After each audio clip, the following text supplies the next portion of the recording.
Bismillahirrahmanirrahim. Assalamualaikum warahmatullahi wabarakatuh. Perkenalkan Pak Hendra, nama saya Muhammad Hafiz Aradin dan ini rekan saya Fadil dari kelompok 21. Pada kesempatan kali ini kami akan membahas tentang kuantum kriptografi, yaitu keamanan telekomunikasi dengan teknologi kuantum.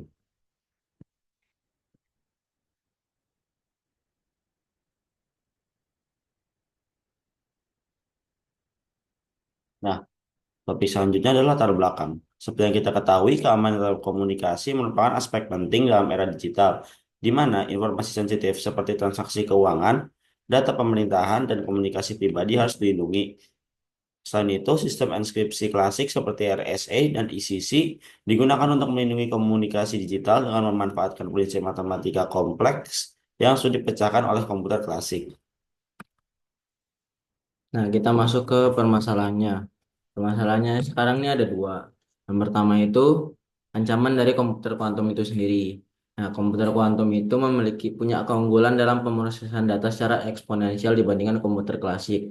Jadi pemrosesan datanya tuh lebih cepat gitu loh, secara eksponensial. Jadi kayak dua kali lipatnya dari komputer klasik. Bisa dua kali lipat lebih cepat daripada komputer klasik. Nah, ancaman terbesarnya itu adalah komputer kuantum ini pakai penggunaan algoritma Shor. Nah, algoritma Shor ini bikin komputer kuantum untuk memfaktorkan bilangan prima secara efisien. Nah, meskipun kelihatannya bagus, tapi cara algoritma Shor untuk faktorin bilangan prima ini bisa mecahin enkripsi RSA dan ACC dengan cepat. Nah, kalau misalnya enkripsinya itu kepecah, jadinya tuh datanya bisa lebih gampang buat bocor. Nah, terus juga yang kedua itu kelemahan sistem distribusi kunci dalam kriptografi konvensional. Nah, dalam sistem enkripsi klasik dan kriptografi itu keamanannya itu bergantung pada kerahasiaan kunci enkripsi yang digunakan untuk mengenkripsi dan mendeskripsi pesan. Nah, distribusi kunci yang dipakai di kriptografi itu dilakukan melalui jaringan komunikasi yang bisa disadap oleh pihak ketiga. Nah, kalau misalkan kuncinya berhasil disadap, maka seluruh komunikasinya itu bisa diretas sehingga data yang seharusnya aman menjadi terbuka untuk menyusup. Jadinya ya karena memang harus lewat komunikasi ya buat bikin distribusi kunyinya itu jadi lebih gampang disadap. Secara ininya sih gitu. Next. Nah, ini tuh dari teknologi kuantum sendiri tuh ada solusinya. Kuantum, jadi teknologi kuantum tuh ada inovasi namanya kuantum kriptografi. Nah, salah satu bentuk kuantum kriptografi itu adalah quantum key distribution atau QKD. Nah, QKD ini nawarin solusi atas permasalahan distribusi kunci enkripsi. Yang permasalahan kedua itu dengan menggunakan prinsip mekanika kuantum. Nah, ini digarisbawahi prinsip mekanika kuantum. Jadi kalau misalkan enkripsi kalau enkripsi dulu itu kan mereka tuh pakai logika matematika. Nah, di sini mereka tuh pakai konsepnya fisika, yakni mekanika kuantum. Nah, karena menggunakan partikel kuantum, jadi distribusinya itu lebih aman dibandingkan pakai apa namanya matematika. Kemudian di sini ada sebelah kiri itu ada keunggulan QKD. Ya, keunggulan pertama itu mendeteksi penyadapan secara langsung sehingga pengguna dapat segera mengambil tindakan. Nah, itu dia tuh bisa menjadi solusi buat masalah yang kedua tadi. Masalah distribusi kunci di enkripsi yang lama itu kan gampang disadap ya. Nah, kalau misalnya QKD itu dia bisa deteksi penyadapan gitu. Karena dia pakai konsep mekanika kuantum jadi lebih cepat. Nah, terus juga QKD itu memberi keamanan komunikasi jangka panjang karena tidak bisa ditembus oleh komputer kuantum. Ya, anggapannya tuh kayak kita tuh kalau misalnya kita diserang dari komputer kuantum ya kita pakai teknologi kuantum itu sendiri buat ngelindungin data kita. Jadinya kayak lebih aman gitu loh. Kita menahanin dari besi pakai besi itu sendiri. Nah, terus juga QKD ini udah diuji dalam eksperimen nyata, termasuk dalam jaringan kuantum berbasis satelit seperti proyek Misius oleh Cina atau Tiongkok. Nah, dengan banyaknya keunggulan ini tuh QKD menjadi solusi yang tepat untuk mengatasi ancaman dari komputer kuantum dan kelemahan sistem enkripsi klasik. Next.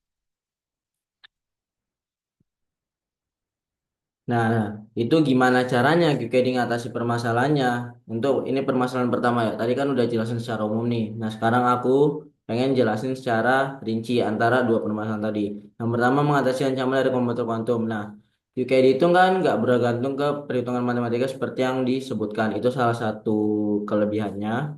Dia tuh nggak bergantung. Jadi QKD itu menggunakan bit kuantum atau qubit yang sifatnya berubah ketika diukur atau disadap, sehingga penyadapan dapat terdeteksi secara langsung. Jadinya itu qubit. Qubit itu kan Qubit itu misal qubitnya nih jalannya normal. Nah, begitu tiba-tiba dia tuh disadap, dia tuh bakal langsung berubah gitu.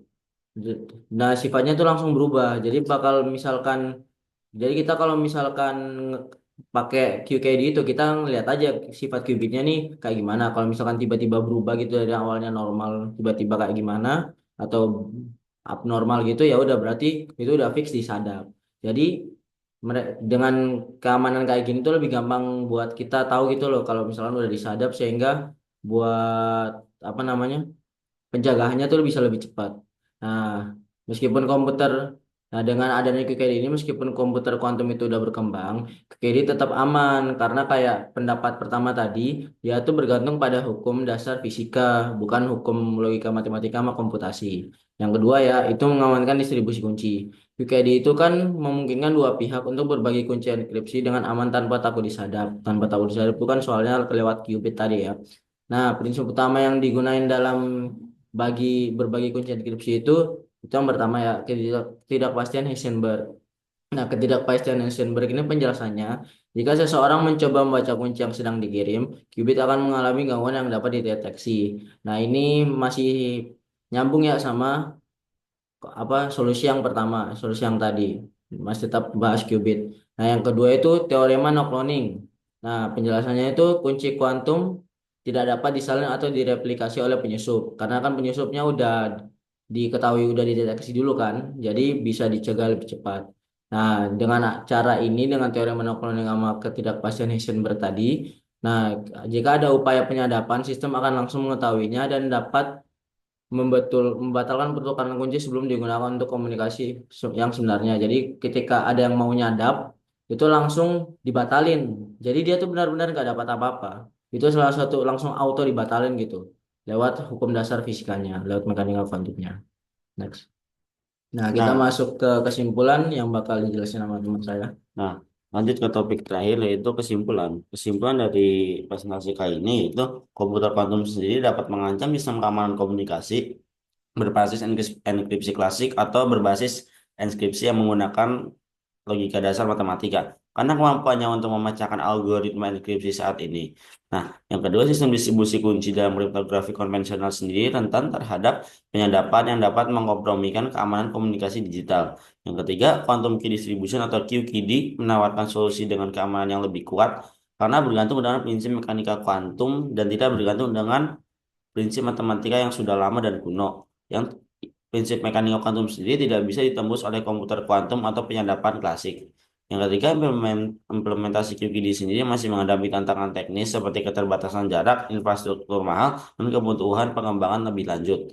Dan yang terakhir, namun dengan penelitian dan pengembangan lebih lanjut, QKD sendiri dapat menjadi standar baru dalam keamanan telekomunikasi global menggantikan sistem enkripsi tradisional yang sudah tidak lagi aman.